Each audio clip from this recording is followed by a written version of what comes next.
الإعلام هنا مسيّس بطريقة رهيبة جدًا، يعني بصراحة الواحد تعب وما بقاش قادر ياخد المعلومة السليمة والصحيحة في البلد دي بسبب الاستقطاب اللي ما بين التيارين اللي موجودين هنا، الحزب الديمقراطي والحزب الجمهوري.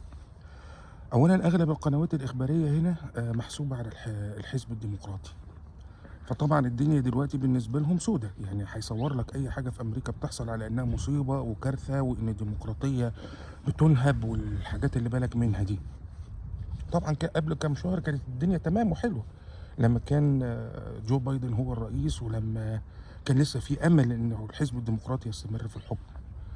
نفس الكلام برضه لمّا هتفتح قناة فوكس نيوز الإخبارية، تقريبًا المؤسسة الإخبارية الكبيرة اللي واقفة على حيلها اللي بتأيد الحزب الجمهوري، هتبين لك برضه إن الدنيا حلوة، زي ما كانت قبل كام شهر هتبين لك، كانت مبينة لك إن الدنيا سيئة.